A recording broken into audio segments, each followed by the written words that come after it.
எல்லோருக்கும் வணக்கம். இன்னையோட வீடியோல 20 மாதங்கள் என்னோட டார்கெட் கான்செப்ட்டுக்கு இன்னைக்கு என்ன ஸ்டாக் செலக்ட் பண்ணியிருக்கேன், அதில் என்ன ப்ராஃபிட் லாஸ் வந்திருக்குதா பார்க்க போகிறோம்.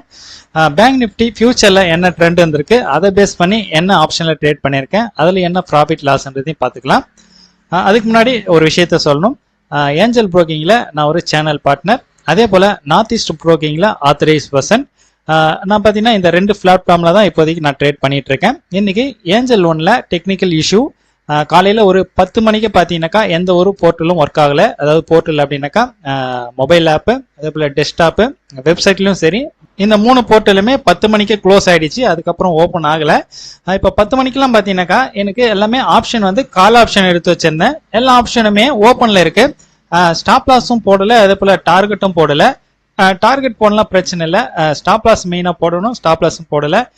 எப்போ ஓப்பன் ஆகலாம் எப்போ சரியாகும்னு தெரியல. ஆக்சுவலாக அவங்க மெசேஜ் அனுப்பிட்டாங்க ஹெட் ஆஃபீஸ்லேருந்து, இது போல் எங்களுக்கு வந்து டெக்னிக்கல் இஷ்யூவில் இருக்குது, ஏதோ பார்த்துட்டு இருக்கோம், கூடிய சீக்கிரத்தில் சால்வ் பண்ணிடும் அப்படின்னு சொல்லிட்டு.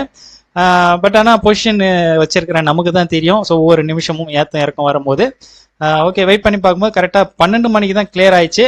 இந்த டெக்னிக்கல் ப்ராப்ளம்னால என்னோட ஃப்ரெண்ட்ஸுக்கு கொடுக்கக்கூடிய கால்ஸ் என்னால் கொடுக்க முடியல. ஸோ இன்னைக்கு பார்த்தீங்கன்னா அவங்க யாரும் ட்ரேட் பண்ணலை. இதே டெக்னிக்கல் இஷ்யூ 2 வருஷத்துக்கு முன்னாடி 2021 ஏஞ்சல் புரோக்கிங்ல வந்தது. இது வந்து ஈவினிங் 3 மணிக்கு மேலே வந்தது. 3 மணிக்கு மேலே எந்த ஒரு ஆர்டரும் ஃப்ரெஷ்ஷாக நம்மளால பிளேஸ் பண்ண முடியல.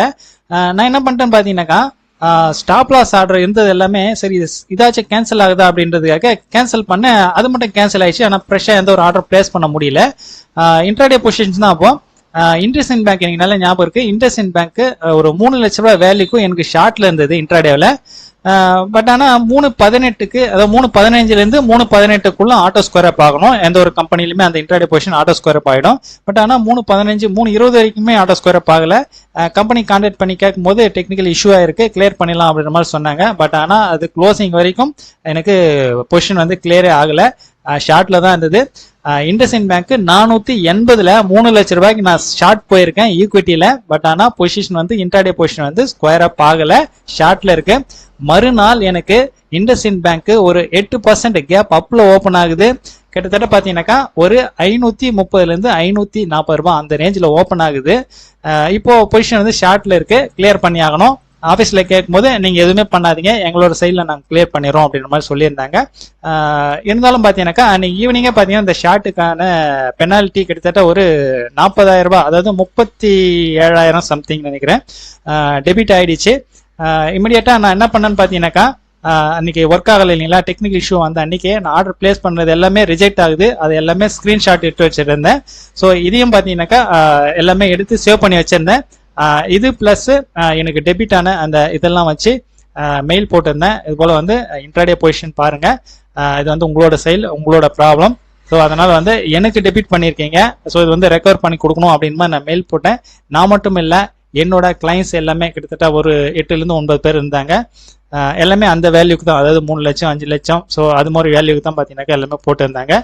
இப்போ எங்கள் கிளைண்ட்ஸ் எல்லாமே நான் என்ன பண்ணுறேனோ அதுதான் பண்ணுவாங்க. மேக்ஸிமம் ஒரு சிலருக்குலாம் இண்டஸ்இண்ட் பேங்க் இருந்தது, அதே போல் அடிஷ்னலாக ஹீரோ மோட்டோக்கோ அதுவும் இருந்தது. இந்த 2 ஸ்டாக்குமே வந்து ஷார்ட்ல போய் மாட்டிக்கிச்சு. யார் யாருக்கு டெபிட் பண்ணியிருந்தாங்களோ எல்லாமே வித்தின் அந்த மெயில் போட்ட வித்தின் ஒரு 1 வீக்ல அந்த அமௌண்ட்லாம் ஆட்டோமேட்டிக்காக கிரெடிட் ஆயிடுச்சு, அவங்களே ரெக்கவர் பண்ணி கொடுத்துட்டாங்க. ஸோ அதனால வந்து நமக்கு ப்ராப்ளம் இல்லை. இது போல் டெக்னிக்கல் இஷ்யூ வந்தாலும் ஸோ நம்மளோட புரோக்கிங் கம்பெனி வந்து பார்த்துக்குவாங்க. இதுல இன்னொரு விஷயம் இருக்கு, எல்லா புரோக்கிங் கம்பெனியும் இது வந்து ரெக்கவர் பண்ணி கொடுப்பாங்களா, இது போல ப்ராப்ளம் வந்தா அப்படின்னாக்கா அது கண்டிப்பா டவுட் தான். ஸோ எனக்கு இந்த கம்பெனில இருந்து ரெக்கவர் பண்ணி கொடுத்துருக்காங்க. காலையில ஒரு 10 to 12 டெக்னிக்கல் இஷ்யூ இருந்திருந்தாலும் நான் என்னோட பொசிஷனுக்கு வந்து எந்த பாதிப்பும் இல்லை, எனக்கு வந்து ஃபேவரா தான் இருந்தது. கம்பெனி மூலியமா ஏதாச்சும் ப்ராப்ளம் வந்து அதில் நமக்கு ஏதாச்சும் லாஸ் வருதுன்னாக்கா கண்டிப்பா நம்ம கம்பெனியை கேட்கலாம். இது என்னோட லெட்ஜர், 20 மாதங்கள் என்னோட டார்கெட் கான்செப்ட். டோட்டலா இன்னை வரைக்கும், அதாவது பார்த்தீங்கன்னா இன்னைக்கு ப்ராஃபிட் லாஸ் இதெல்லாம் நான் ஆட் பண்ணல. நேற்று வரைக்கும் எனக்கு 31% வந்து ப்ராஃபிட்ல இருக்கு. இது வரைக்கும் ஒரு 4.5 மாசம் கம்ப்ளீட் ஆயிருக்கு. மியூச்சுவல் ஃபண்ட் பொறுத்த வரைக்கும் இப்போதைக்கு 6% ப்ராஃபிட்ல இருக்கு. இது ஒவ்வொரு மாசமும் ஒரு 2500 வீதம் நம்ம எஸ்ஐபி மூலயமா மியூச்சுவல் ஃபண்ட் வாங்கிட்டு வந்தோம் அப்படின்னாக்கா இப்போ ஒரு 6 மாசத்துல இப்போதைக்கு ஒரு 6% வந்து ப்ராஃபிட்ல இருக்கு. ஷார்ட் டேர்ம் ஹோல்டிங் இது வரைக்கும் ஒரு 32% ப்ராஃபிட்ல இருக்கு. டோட்டலா 9 என்ட்ரி எனக்கு கிடைச்சிருக்கு. 9ல் 7 என்ட்ரி வந்து க்ளோஸ் ஆயிருக்கு. இன்னும் 2 என்ட்ரி ஓப்பன்ல தான் இருக்கு. இதை பத்தி நம்ம டீட்டெயிலா நாளையோட வீடியோல பார்த்துடலாம். 20 மாதங்கள் என்னோட டார்கெட் கான்செப்ட்டுக்கு டோட்டலா இன்னைக்கு நான் 6 ஸ்டாக் செலக்ட் பண்ணியிருக்கேன். M&M, Maruti, Infy, TCS, Tata motor, doctor Reddy. இந்த 6 ஸ்டாக்ல எத்தனை ஸ்டாக் கிடைச்சிருக்கு, எவ்வளவு ப்ராஃபிட் லாஸ்ன்றதையும் செக் பண்ணிக்கலாம். 6 ஸ்டாக்ல டாடா மோட்டார், டாக்டர் ரெட்டி ஸ்லாப் இது ரெண்டு எக்ஸிக்யூட் ஆயிருக்கு. டோட்டலா 1% லாஸ் வந்திருக்கு. 1053 ரூபாய் 59 காசு லாஸ் வந்திருக்கு. பேங்க் நிப்டி ஆப்ஷனை பொறுத்த வரைக்கும் இன்னைக்கு டோட்டலா எல்லாமே நான் எடுத்துருக்கு கால் ஆப்ஷன் தான். டோட்டலா எல்லாத்துலயுமே இன்னைக்கு எடுத்திருக்கிற கால் ஆப்ஷன்ல 2 மட்டும் லாஸ்ல புக் ஆயிருக்கு, மற்றது எல்லாமே ப்ராஃபிட்ல புக் ஆயிருக்கு. நெட் எம்டிஎம் 5141 ரூபாய் இன்னைக்கு ப்ராஃபிட் புக் ஆயிருக்கு. ஓகே, இது எல்லாமே இன்னையோட ட்ரேடிங் தான். நாளைக்கு மார்க்கெட் எப்படி ஓப்பன் ஆக போகுது, அதுல என்ன மாதிரியான ஸ்டாக் செலக்ட் பண்ண போறேன், ஆப்ஷன்ல என்ன மாதிரியான ட்ரேட் பண்ண போறேன், என்ன மாதிரியான ப்ராஃபிட் லாஸ் வருது அப்படின்றத நாளையோட வீடியோல பார்க்கலாம். பாய்.